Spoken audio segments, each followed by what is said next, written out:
Shalom, mari kita raih mimpi bersama Tuhan. Bermimpilah dalam hidup, jangan hidup dalam mimpi. Kejadian 28 ayat 12 bilang begini, maka bermimpilah ia di bumi ada didirikan sebuah tangga yang ujungnya sampai di langit. Dan tampaklah malaikat-malaikat Allah turun naik di atas tangga itu. Sesungguhnya setiap orang pasti diberikan Tuhan minimal sebuah mimpi sebagai tuntunan dalam hidupnya. Bagaimana mimpi itu bisa terwujud atau tidak tergantung dari respon si penerima mimpi. Kejadian 28 ayat 13 berkata, berdirilah Tuhan di samping dan berfirman, akulah Tuhan, Allah Abraham, nenekmu dan Allah Ishak. Tanah tempat engkau berbaring ini akan kuberikan kepadamu dan kepada keturunanmu.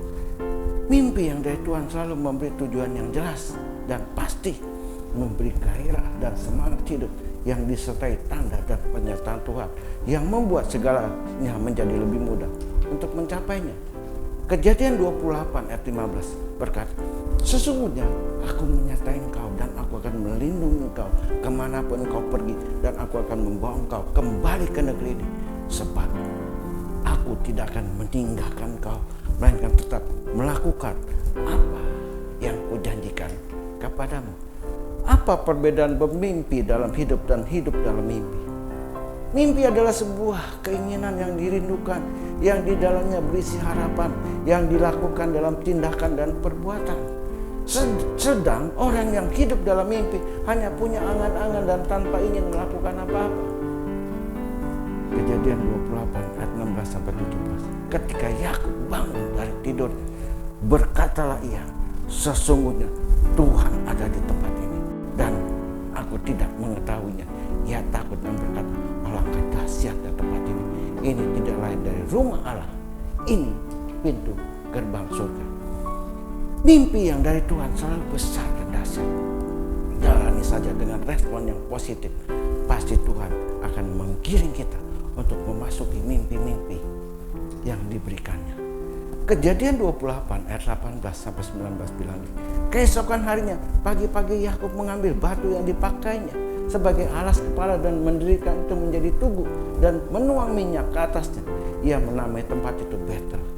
Dahulu nama kota itu Luz. Tandai dalam tindakan dan perbuatan agar kita tidak lupa akan mimpi-mimpi yang dari Tuhan sampai mimpi itu menjadi kenyataan. Kejadian 28 ayat 20 sampai 21 bilang begini. Lalu bernasarlah Yakub, jika Allah menyertai dan akan melindungi aku di jalan yang kutempuh ini, memberikan kepadaku roti untuk dimakan dan pakaian untuk dipakai, sehingga aku selamat kembali ke rumah ayahku, maka Tuhan akan menjadi Allahku.